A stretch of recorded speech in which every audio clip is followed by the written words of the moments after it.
everyone, it's Kelsey here. Today I have another layout to share with you guys. This is inspired by this photo which was taken in Arizona probably about 6 or 7 years ago, but I've never scrapbooked it. It was kind of before my scrapbooking days, but I think it's a gorgeous photo, so I finally decided to print it out, and I printed it out at a 4x4 size. And the technique that I'm using is actually something that I learned in the Studio Calico color theory class, which was taught by Wilna Furstenberg, which I think she's an awesome, amazing artist. And I thought this technique was really cool and something that I had never seen done before. So it's called impasto, is the painting technique where you just leave the paint very thick on the page. And obviously, I definitely did not do this as good as Wilna, and I'm not 100% happy with my results. Hers was much more beautiful, but I really thought this technique would work um, for the idea that I had for this photo. So I started out with colors that were inspired by Arizona, the reds, oranges, and yellows from the rocks and the sun, and just kind of nature desert colors. And like I said, I did not love my painting technique. So I had seen the painting technique done before, but the part that I hadn't seen before was when she actually stamps in it, and I thought that was totally unique and really awesome. So I ended up having this roller stamp from Glitz Designs, and I ended up just rolling it through the paint. And I think this might have worked better if my paint were thicker and if I had used just one stamp instead of this roller stamp. So that's why I ended up kind of running it up and down. So the effect is more the paint being stamped out than it is the impression in the paint. And at this point, I was thinking this looked like a hot mess, and I really wasn't sure if I wanted to do anything with it because I was kind of frustrated with it at this point.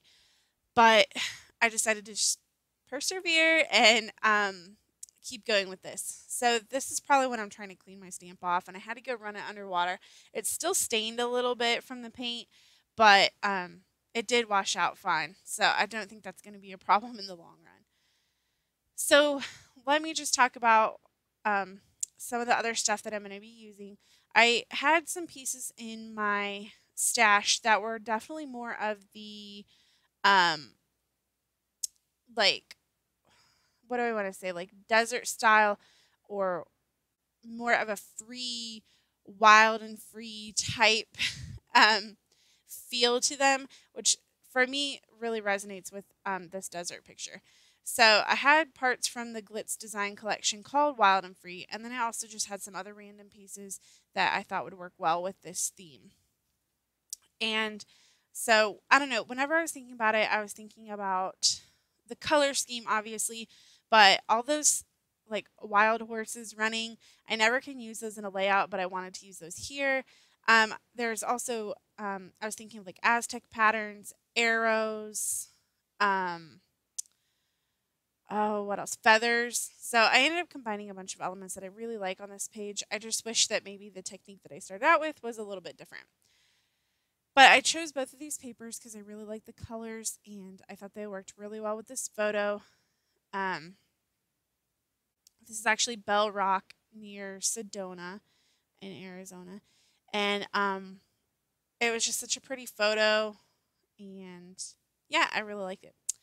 Anyway, so some of my some of my layers I layered up in the middle of a card because I wanted it to um, have some different colors in there. Like on that one, I kind of messed up.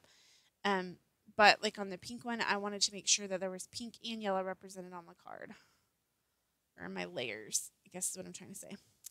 So then I have this die from Studio Calico that I recently got. It's a feather and an arrow. And the arrow is really teeny tiny. I love it and I love its shape, but they're definitely both smaller than I thought they would be. So even though I die cut a couple arrows, they were just really too small to make much of a statement, but I think they would look really good on a Project Life album. I ended up throwing them away just because something that tiny would get lost or bent in my stash. So I decided to just go ahead and discard that, and I could always use the die again in the future. And I'm cutting a couple of these feathers. I think I ended up with 3 of them out of this paper, which I think this paper is just gorgeous. I'm so glad I have another 6x6 sheet of it because I definitely used the scraps of this one, and just I love the colors on it. I think I'm going to try to pull out another couple of photos that I have from our Arizona photos and scrapbook more with this collection because it felt like it went really well with the photos that I had and just like the idea and the feel that I was going for. The only bad thing about those feathers are all the tiny little pieces they have, but really it's not that big of a deal considering how pretty they are and just so delicate.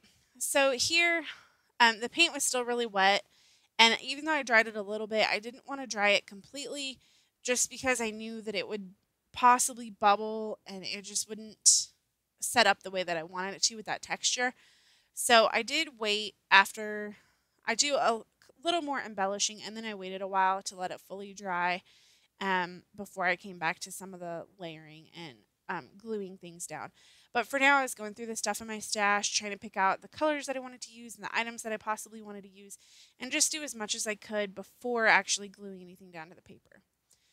And this was my first time using this new paper pad. It's just white paper, and I got it at Walmart, actually. I can't remember the brand of it, but it's one of those like cheap off brands.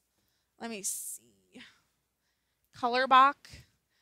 And I decided to just buy the paper pad and see if I liked it because it's just plain white paper, and I actually do ended up liking it, and it held up better than I thought it would. So I would recommend it. It was only $5 for 25 sheets, which is a lot cheaper than you can get white paper at the craft store. So I cut out one of the colors in those hearts, and I can't remember which one. I think it was a pink one. But I cut out one of the hearts, and then I glued the rest of them back together. I taped them back together simply because I just didn't like that one color in there. It didn't work very well. And here you can see I thought that my paper was dry, and obviously the paint wasn't dry, so it ended up smudging and smearing, and that was kind of a problem. And I also took this sheet of paper that I didn't really care for from my stash, and I ended up gluing the white piece of paper onto it because I was trying to smooth out some of the buckling that had occurred whenever I painted, but then like you could see the paint wasn't completely dry, so then the paper I couldn't like stretch it out as much as I wanted, but it added some like heft and sturdiness to this layout.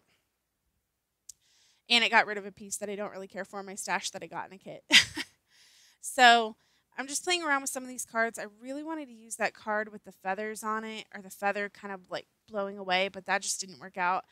But I did manage to get not only that cardstock chevron colorful pattern horse on there, I managed to get the matching gem dot thing that I got from the Glitz Wild and Free collection. So I was pretty proud of myself that I was able to use both of those. And in the end, I really like this adventure card, so I ended up using it. And I took out this triangle stamp. It's just got a cluster of triangles, and I'm stamping around this design just to kind of reinforce the triangle pattern. And I took some of the red color theory and some of the yellow color theory that I have, and I mixed them together a little bit. I'm not really worried about mixing up my colors. It's not that big of a deal to me. And I got this really beautiful shade of orange, so I was really happy with that. Sometimes the orange came out better than others, but obviously that's just kind of a risk you run into when you're trying to make your own color, simply because I didn't have an orange. Orange is not my favorite color. Sometimes I like to work with it, but then I realize I don't have any paints in orange. I don't have any inks in orange. I don't have many orange embellishments. Orange is just not my favorite color, but I do like it on certain layouts. So sometimes it's just good to have stuff in your stash because every once in a while you want something orange. But I definitely tend to gravitate way more towards blues and greens and pinks. So that's mostly what's in my stash. So I took these little hearts, or these feathers, I mean. I thought they were super cute. I love the colors of them, and I decided to kind of spread them out. This turned into actually a pretty busy layout. Probably probably because of that painting. I wish I would have left more white space on the right-hand side, but I really wanted those feathers. And I really wanted to use that horse piece because, like I said, how often can I use a horse piece on a layout? They're normally just not my thing, so I'm honestly just proud of myself for using it. So then I put that adventure journaling card on there and the Just Go stamp on there, and I adhere these 3 feather pieces down, and that's pretty much it. I also put that rub on the photo. This is adventure. Even though we actually were moving out there and living out there, it was still kind of an adventure. It was my first time really moving and my first time out west, so it was just really gorgeous and an adventurous time for us. So thank you guys so much for watching. That pretty much is going to wrap up this layout. If you have any questions, leave them in the comment section below. And if you like this video, if you could please give me a big thumbs up, I would really appreciate it. And if you would like to see more content soon, make sure to hit that subscribe button so you don't miss out on anything. Have a great day, everyone.